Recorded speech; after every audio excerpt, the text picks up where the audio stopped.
Gold is a very important resource in Palworld. Farming for the materials that you need to craft some of the most useful equipment in the game can be difficult and very time consuming, but having enough gold on the hip will allow you to buy these commodities quickly and easily. That goes for ammo, rare materials like high quality pal oil, and even pals themselves. Farming gold, on the other hand, can be quick, easy and consistent, but knowing how to go about doing this isn't always so obvious, since there are a few different methods of varying effectiveness. Let's take a look at some of your options. We'll check out 5 different methods in order of effectiveness for getting huge amounts of gold. Early in the game, you can create a ranch where pals with the grazing skill can work to produce items. This is often used for food, but a little known use is to actually produce gold. You can do this with Mao, a pal which is technically rare unless you know where to find it. Typically it has no habitat, but can be obtained from raider based cages very rarely. However, as early as right at the start of the game, you can commonly find these pals in dungeons specifically. They're typically anywhere from level 5 to 12, making them pretty easy to catch very early. While they don't have much use in terms of general utility or combat, if you assign them to a ranch, they'll produce gold. At first this doesn't seem like much, 10 per drop to be exact, but if you get them early and farm them gradually throughout the playthrough, that will actually produce a nice steady income passively, even while you're away from your base. Be sure to also assign some transporting pals to move the gold to a container.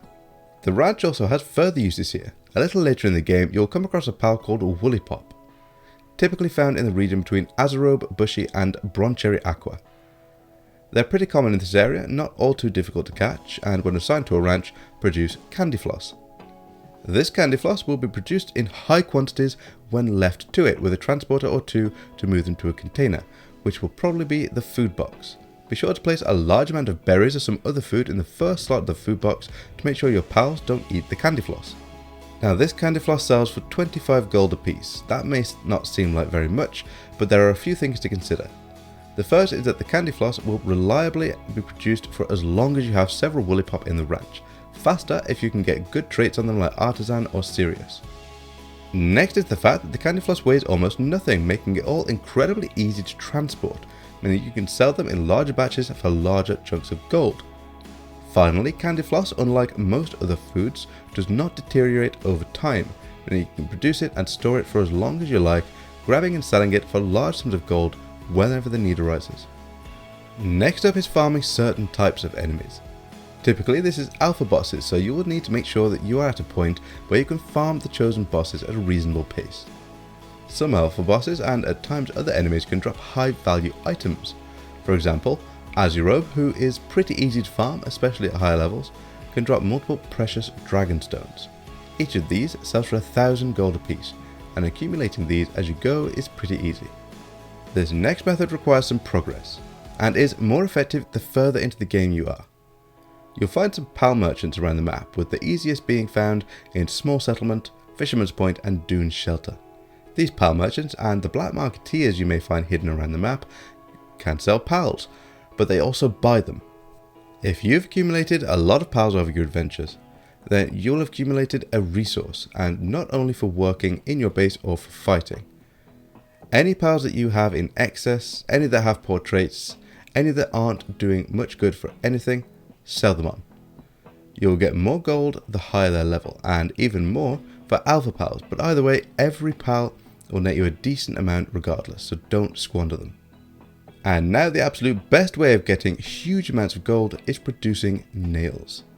This simple, early, easy to craft item sells for 125 gold a piece, which is already pretty hefty. But it gets better. If you have a base designated to farming ore, which you really should, then you will very quickly be able to accumulate massive amounts of ingots. Every 2 ore that you get can be smelted into an ingot, and each ingot can be crafted into 2 nails. So set up your base, go and gather up a batch of ore, smelt it down and get your crafters making nails. When you take this back to a merchant and sell it for an immense amount of gold that will keep you going for a very long time, or a short time, depending on your shopping habits, but either way, this is very easy to replicate every in-game day when the ore respawns.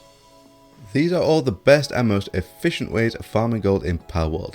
You can try one out, or you can get them all going at once and start accumulating ridiculous amounts of wealth that you can turn into valuable materials.